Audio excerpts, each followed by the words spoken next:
दोस्तों इससे पहले 2 वीडियोस मैं आपको दे चुका हूँ, अगर आपने देखा नहीं है तो कल मार्केट ओपन होने से पहले इनको ज़रूर से देख लीजिएगा। यूएस मार्केट को रिव्यू कर लेते हैं। सबसे पहले देखिए ओपनिंग ठीक थी मार्केट की, अच्छा किया मार्केट ने, और डाउ जोन्स की बात कर रहे हैं और यहाँ पे 423 पॉइंट्स के आसपास का उछाल है, 0.85% की तेजी है। यानी यूएस मार्केट को कोई इम्पैक्ट हुआ नहीं है न्यूज़ का जो ट्रंप की तरफ से आई है कि खर्ग आइलैंड के ऊपर अटैक होगा, गैस और जो पावर है वो सब कैप्चर होगा यूएस के द्वारा, बट डाउ जोन्स के ऊपर ऐसा कोई भी इम्पैक्ट हुआ नहीं है। नैस्डैक को देखें तो टेक कंपनीज में रिकवरी, 207 पॉइंट्स की तेजी, 0.83% का जंप है। फैंग ने कुछ खास नहीं किया, लेकिन नैस्डैक में थोड़ी सी रिकवरी दिखाई दे रही है। अब देखिए दोस्तों, पॉइंट ये है ब्रेंट ऑयल प्राइस क्या है अभी के समय, $93 पर बैरल के आसपास है। तेजी कितनी है, 1% से भी कम। मार्केट को अब थोड़ा सा समझ में आना शुरू हो चुका है कि ट्रम्प की जो कमेंट्री है उसका कोई सेंस बनता नहीं है, क्योंकि होता क्या है, हमेशा जब भी वॉर एंड होती है, ऐसी न्यूज़ आती है तो क्रूड नीचे जाता है अपने बेस पर, सपोर्ट पर, और फिर ट्रंप की तरफ से न्यूज़ आती है कि कुछ बड़े अटैक्स हो गए और क्रूड ऊपर चल जाता है। ये पैटर्न अपन काफ़ी टाइम से देख रहे हैं। ये वीकली चार्ट है और इसके अंदर तो ब्रॉडर पैटर्न हमने देखे जिसमें 120 तक ऑयल चला गया, लेकिन शॉर्ट टर्म पैटर्न भी हमने काफ़ी देखे जिसमें एक दिन ऑयल नीचे, नेक्स्ट कुछ डेज में ऑयल ऊपर। ये एक स्ट्रॉन्ग सपोर्ट है। सपोर्ट के बाद में रेसिस्टेंस पे भी कई बार ऑयल जा चुका है, और जब तक ऐसी न्यूज़ नहीं होगी जब तक ये ऊपर जाएगा नहीं। यानी कुछ बड़ी धमाकेदार अपडेट या फिर जो बात है वो ट्रंप की तरफ से आनी होगी, तब जाके ऑयल परफॉर्म कर सकता है। अब देखो इससे बड़ी बात और क्या ही हो सकती है, पावर प्लांट के ऊपर अटैक, गैस और ये जो एनर्जी है उसको कैप्चर करना, उसके ऊपर कंट्रोल करना। ये काफ़ी बड़े पैमाने पर अटैक हो सकता है, लेकिन मार्केट को समझ है कि ट्रंप कहता कुछ है और करता कुछ है। तो यहाँ पे तो कुछ खास इम्पैक्ट है नहीं, which is very good for कल की निफ्टी। बाकी गिफ्ट निफ्टी को देख लेते हैं, 37 पॉइंट्स नीचे है, सिर्फ कुछ खास गिरावट यहाँ पे नहीं है। और भी कुछ क्विक अपडेट्स हम यहाँ पे डिस्कस कर लेते हैं मार्केट के लिए, फिर हम स्टॉक्स के ऊपर बातचीत करेंगे।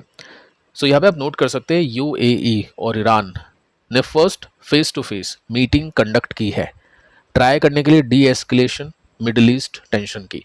ये चीज़ आपको बताइए, ये सब चलेगा, ये नहीं होगा तो फिर सबको पता चल जाएगा कि वॉर तो ये करना चाहते हैं। एक्चुअली इसमें ईरान का भी बहुत फ़ायदा है, यूएस का भी काफ़ी फ़ायदा है। ये सब बातें हैं कहने की।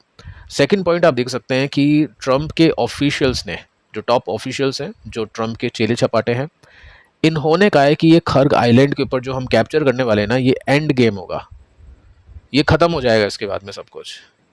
ठीक है, देखो पहली चीज़ तो कॉमन सेंस वाली बात है कि जब भी कोई किसी बड़े अटैक को करने वाला होता है तो वो बताता नहीं है।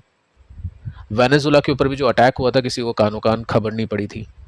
ठीक है, ये कॉमन सेंस वाली बात है, और मार्केट को ये सब चीज़ें पता है कि ये सिर्फ बोल बचन है, एक्चुअल ऐसा कुछ होगा नहीं, और होगा तो अपने को पता नहीं होगा जब ये होगा। ठीक है, न्यूज़ आ रही है काफ़ी बैड, बट उसका इम्पैक्ट नहीं हो रहा है, विच इज़ वेरी गुड। साथ में आप देख सकते हैं ट्रंप अभी कह चुके हैं कि I love the inflation, inflation से मुझे प्यार है, मुझे नहीं, डोनाल्ड ट्रंप को। अब ऐसी ऐसी बहकी बहकी बातें कोई करेगा तो फिर मार्केट उसको कैसे रिस्पेक्ट देगा। तो फिलहाल डेमोक्रेटिक जो पार्टी अपोजिशन है उसने रिएक्ट किया इसको लेकर। बेसिकली कहना क्या है इनका कि इन्फ्लेशन से कोई दिक्कत नहीं है, जब ये चीज़ें सॉल्व होगी ना तो इन्फ्लेशन कम हो जाएगा, क्रूड का प्राइस कम होगा। इन्फ्लेशन इन द सेंस कि वहाँ पे गैस के प्राइस, जो पेट्रोल है, गैस होती है, गैस पेट्रोल एक ही बात है, तो पेट्रोल हम बोल देते हैं, पेट्रोल के जो प्राइस है ना वहाँ पे बढ़ चुके हैं। इंडिया में तो कुछ खास बढ़ा नहीं है, यूएस में आई थिंक 40-50% के साथ में जंप है, और डबल के आसपास भी कुछ कंट्रीज़ में हमने देखा है, पाकिस्तान जैसी कंट्रीज़ में डबल हो चुका है। यूएस के अंदर भी काफ़ी तेज़ी, आई थिंक 40-50% से भी ऊपर की तेज़ी देखने को मिली है। जो इम्पैक्ट है ना वो कॉमन जो नॉर्मल जो लोग हैं, आम जनता है, उसके ऊपर बहुत ज़्यादा हो रहा है। डेमोक्रेट ने बोला है कि अमेरिकन्स जो प्रॉब्लम में है, हायर लिविंग लागत जो उनको देनी पड़ रही है, उससे ट्रंप को कोई फ़र्क नहीं पड़ता है। ठीक है, ये बहकी बहकी बातें अभी ट्रंप की तरफ से आ रही है। ट्रंप जैसे ही सो के उठता है, इस तरह की ट्वीट्स, इस तरह की न्यूज़ हम रात को सुनने को मिलती है अपने को, बट एक्चुअली सुबह तक ऐसा कोई भी एक्शन देखने को नहीं मिलता है। अब दोस्तों स्टॉक्स के ऊपर आता है। देखिए ब्रॉडर स्टॉक मार्केट तो आपको बताइए अच्छा नहीं कर रहा है। ठीक है, वो ज़्यादा कुछ डिस्कस करने का पॉइंट बनता नहीं है, क्योंकि ब्रॉडरली यानी मैक्सिमम कंपनीज नहीं चलेगी, कुछ कुछ कंपनीज है जो चल रही है, आउट परफॉर्म करी, कुछ कंपनीज चलते चलते गिर पड़ी है, जिसके ऊपर अपन बातचीत कर चुके हैं। अब जैसे हमने पिछले वीडियो में आईटी कंपनीज को डिस्कस किया था, टीसीएस को लेकर एक बड़ी अपडेट हमने देखी, एंथ्रोपिक के साथ में पार्टनरशिप टीसीएस कर रहा है। ठीक है, डिटेल में हमने देखा कि जो रेवेन्यू कन्वर्जन जो साइकिल है वो डिले होगी, टाइम लगेगा इसको रेवेन्यू निकालने के लिए, सब चीज़ें अपन डिस्कस कर चुके हैं, पिछले वीडियो को देख लेना। तो पॉइंट ये है कि आईटी में अभी मजबूत कंपनी कौन सी है, कोई है भी या नहीं है। एसेंचर हमने देखी, दुनिया की सबसे बड़ी कंपनी, उसकी भी बड़ी पिटाई चल रही है, टीसीएस की तरह वो भी नीचे है। सो एसेंचर कंपनी नीचे है, तो कौन ऊपर है या कौन स्ट्रेंथ में है उसको चेक कर लेते हैं। देखो प्राइस एक्शन ही आपको बताएगा, नंबर्स के बेसिस पे अपन ऑलरेडी देख चुके हैं, बाकी प्राइस एक्शन हम देख लेते हैं। तो 5 साल का डेटा सबसे पहले आपके सामने रखूंगा, इसके अंदर आप सिंपली नोट कर सकते हैं टीसीए 34% नीचे है 5 साल में, ऑल टाइम हाई से 50% नीचे है और 5 साल में 34% नीचे है। एलटीएम की बात करें तो यहाँ पे 8% की मंदी है। ठीक है, और इसके बाद में परसिस्टेंट को देखने चले तो 287% की तेजी है, और ये तेजी टिकी हुई है अभी भी। इन द सेंस यहाँ पे मतलब ये है कि मार्केट इस कंपनी को रेस्पेक्ट कर रहा है। कोफोर्ज, इसमें भी रिटर्न्स पॉजिटिव है 75% के। बाकी कंपनीज विप्रो, एचसीएल टेक, इन्फोसिस, ये बहुत ही नीचे है, तो इनको अभी टीसीएस की तरह ही हम देख सकते हैं। आगे चलते 1 साल का पैटर्न देखते हैं, जिसमें हम देख सकते हैं टीसीएस 38% नीचे है, एलटीएम 28% नीचे है, परसिस्टेंट 18% नीचे है, कोफोर्स 23% नीचे है। तो सबसे ज़्यादा 5 साल में चला परसिस्टेंट और सबसे कम 1 साल में गिरा परसिस्टेंट। यानी ये जो कंपनी है यहाँ पे ज़्यादा फोकस होगा एआई के अंदर, जब भी कंपनी के नंबर्स अच्छे आ रहे हैं और टीसीएस से ज़्यादा वैल्यूएशन कंपनी मेंटेन कर पा रही है। ठीक है, तो फोकस अगर आईटी में रखना है तो अभी अभी नहीं, आगे के लिए भी यही कंपनी है, क्योंकि जो अभी ज़्यादा अच्छा करेगा वो आगे के लिए भी अच्छा करने की पॉसिबिलिटी बनाएगा। तो टीसीएस जहाँ पे 50% नीचे है, यहाँ पे ये छोटी कंपनी 28% नीचे, छोटी तो नहीं कहेंगे, लार्ज कैप भी आई थिंक ये बन चुकी है, लेकिन स्टिल टीसीएस के कंपैरिजन में काफ़ी छोटी है। सो ये एक बेस है, सपोर्ट है, और इसको नहीं तोड़ रहा है, तो सपोर्ट पे एक्यूमुलेशन चल रहा है। अगर मैं आईटी में कुछ देखना पसंद करूंगा या फिर आईटी के स्टॉक्स में अगर हम कुछ देखें जहाँ पे ट्रेडिशनल आईटी कंपनी हो, स्ट्रेंथ हो, तो वो ये कंपनी दिखाती है। उसके बाद में परसिस्टेंट के बाद में सेकंड कंपनी आ जाती है कोफोर्ज। तो बेटर ये है टीसीएस, इन्फोसिस, इसमें काफ़ी शायद टाइम लगे, क्योंकि जितना मार्केट कैप है, जितनी बड़ी कंपनी है उतना ही डिले होगा, और जितनी छोटी कंपनी उतना वो तेजी से अडेप्ट करेगी एआई को। ठीक है, तो इन कंपनीज के ऊपर अभी इन्वेस्टर्स का फोकस बना हुआ है। अब दोस्तों आते हैं बजाज फाइनेंस पर। स्टॉक 1% नीचे, फाइनेंस कंपनीज ने आज अच्छा नहीं किया, ऑब्वियस कुछ दिन से अच्छा नहीं कर पा रही है। बाकी न्यूज़ आती है दोस्तों कि इंडियंस बहुत ज़्यादा तादाद के अंदर फाइनेंस करवा रहे स्मार्टफोन्स को, लैपटॉप को, क्योंकि राइज कर चुकी है लागत, फ़ोन्स के प्राइजेस बढ़ चुके हैं। आपको पता है, एक चिप की न्यूज़ मैंने आपको दी थी, जिसमें हमने देखा कि फ़ोन्स के, लैपटॉप के प्राइजेस बढ़ने वाले हैं। क्यों? क्योंकि जो एआई चिप है उसकी कमाई अच्छी है, जो कंपनी चिप्स बनाती है वो एआई भी बनाती है, नॉन एआई भी बनाती है। तो जब एआई में उनको पैसे अच्छे मिल रहे हैं, क्लाइंट बड़े आ रहे हैं, तो फिर वो नॉन एआई चिप क्यों बनाएगी, वो स्मार्टफोन लैपटॉप्स के लिए चिप्स क्यों बनाएगी? तो वो कंपनीज फिर वो चिप्स बनाना बंद कर दी है, और चिप्स बनाना बंद कर दिया है, कम हो चुका है, तो उसकी वजह से सप्लाई कम हो चुकी है, डिमांड तो अच्छी है, तो प्राइजेस ऊपर गए हैं। अब इस वजह से 36 मंथ की ईएमआई ड्राइव करिए सेल्स को। सेल्स ड्राइव करना बहुत बड़ा शब्द है, इसका मतलब लोग ईएमआई पे अगर बाय नहीं करेंगे तो सेल्स ही टूट जाएगी। सो यहाँ पे 45% सेल्स जा चुकी है ईएमआई पे, यानी 100 फोन्स अगर बिकते हैं, लैपटॉप्स बिकते हैं, तो 45 तो वो कर्जे पे होते हैं।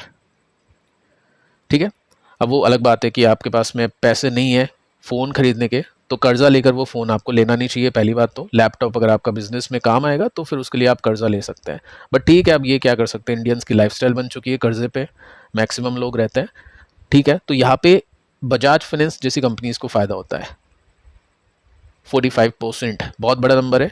साथ में ये देख सकते हैं zero cost EMI on premium phones, तो इसका मतलब क्या है, बजाज फाइनेंस देता है ये सर्विसेज। सो ये फाइनेंस वाली जो कंपनीज है इनको बेनिफिट इसका मिलेगा। अब देखो वैल्यूएशन तो हर एक कंपनी के नीचे है, टीसीएस के नीचे है, फाइनेंस कंपनीज की भी नीचे, यहाँ पे 29 का पी है, ईपीएस इसका बढ़ रहा है। टीसीएस इनमें ईपीएस गिरेगा आगे चल के, बट फाइनेंस में नहीं गिरेगा। तो मेरे हिसाब से आईटी के कंपैरिजन में जो बी एंड एफ आई यानी बैंकिंग, फाइनेंस, इंश्योरेंस हटा देते हैं, चलो बैंकिंग, फाइनेंस, फाइनेंस कंपनी हम बोल सकते हैं, एनबीएफसी जिसमें आती है, और जो बैंक्स आते हैं, बैंक्स के अंदर आपको बताइए आईसीआईसीआई बैंक का जो पैटर्न है वो काफ़ी स्ट्रॉन्ग है। सो एनबीएफसीज हो सकता है अच्छा करें आगे चल के, और जो गिरावट है उसका बेनिफिट यहाँ पे इन्वेस्टर्स ले। पैटर्न देख लेते हैं। ऐसे तो डाउन ट्रेंड में है, एक रेसिस्टेंस है, उस पर टिकने की कोशिश कराएं। सेकंड, फिर अगला सपोर्ट यहाँ पे है। मैक्सिमम अगर मैं नीचे की तरफ देखूं तो यहाँ पे 12% का गैप दिखाई दे जाता है। और वैसे अगर हम पैटर्न को देखें ना, तो पैटर्न के अंदर आपको निफ्टी दिखाई देगा, यानी मार्केट के हिसाब से चल रहा है। ये निफ्टी का भी पैटर्न कुछ ऐसा ही है, निफ्टी का बॉटम, उसके बाद में जो डाउन ट्रेंड है, सेम पैटर्न आपको यहाँ पे निफ्टी की तरह देखने को मिलेगा। अब देखिए, आज फर्स्ट वीडियो में एमटार को लेकर बातचीत की थी। ये मैंने आपको पहले ही बता दिया था, जैसा मुझे टेक्निकल चार्ट में दिख रहा था कि कुछ गेम इसमें हो सकता है। अब कल चले नहीं चले पता नहीं है, या गिरे उसका नहीं कह सकते, लेकिन हाँ डाउन ट्रेंड में जाता हुआ चार्ट दिख रहा था। डिटेल में बातचीत की थी हमने, फर्स्ट वीडियो आप देख लेना एक बार। मैं आपको क्विक न्यूज़ देना चाहता हूँ इसके रिगार्डिंग। सो यहाँ पे देखिए दोस्तों, एक न्यूज़ आती है 3:30 पर, मार्केट के बंद होते ही। अब इसका इम्पैक्ट होगा कल इसके स्टॉक के प्राइस में। न्यूज़ ये है कि ब्लैक हिल्स करके एक कंपनी है, ये कहती है कि डेटा सेंटर को जो बिजली चाहिए ना वो चल रही है, उसमें कोई दिक्कत नहीं है। ब्लैक हिल कहता है कि working directly potential large load customer, इनके साथ में वो काम कर रहा है, कोई दिक्कत नहीं है, कोई टेंशन लेने वाली बात नहीं है। स्टॉक को क्यों 11% गिरा दिया? देखो, पहला तो पॉइंट ये बनता है कि ब्लैक हिल को क्यों कहने की आवश्यकता पड़ती है। एनवाईएससी का स्टॉक है, ये क्यों इंडियन कंपनी के बारे में कहता है एमटार, जो मतलब मेन स्ट्रीम कंपनी भी नहीं है।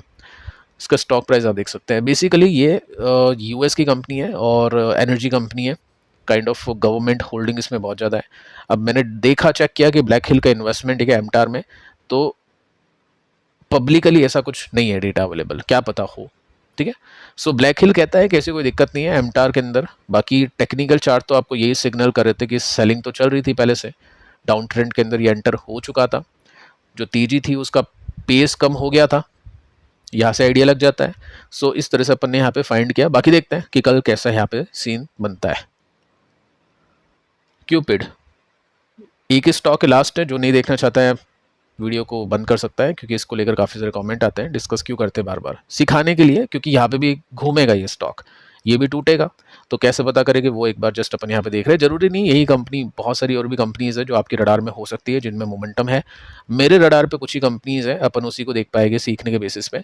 सो क्यूपिड में देखो तेजी बन रही है, निफ्टी को बहुत अच्छा बीट कर रहा है, क्योंकि नंबर्स अच्छे आने की संभावना है। Q4 के बाद में मैंने आपको कह दिया था कि Q1 की एक्सपेक्टेशन में अब यहाँ पे गेम बन सकता है, और यहाँ पे ब्रेकआउट्स वगैरह देखें। आज हमने देखा कि एक सेलिंग आती है मार्केट के साथ में, बट उसके बाद में देखो स्ट्रॉन्ग बाइंग इसमें हो जाती है, यानी बायर्स का सपोर्ट अभी भी है। स्टॉक एएसएम में है, 100% डिलीवरी उठ रही है, तो अगले क्वार्टर की तैयारी है। बट वही बात है ना, Q1 आने से पहले एक बार लुढ़केगा शायद, क्योंकि जितना लोगों ने यहाँ पे लिया है वो अपने प्रॉफिट को बुक करेंगे, और लोग फिर वहाँ जाके आई थिंक फोमो करेंगे। सो अभी भी देखो है तो फोमो ही, क्योंकि निकल चुका है, लेना था तो वो यहाँ पे बनता था। बाकी ठीक है, अभी देखते हैं कितना ऊपर जाता है। सो इस तरह से आप देख सकते हैं कंपनीज को। पिछले वीडियोस को भी देख लेना, जिसमें आपको आइडिया मिले कि मार्केट के अंदर अभी क्या कुछ चल रहा है। बाकी मिलते हैं कल, तब तक के लिए शुभ रात्रि।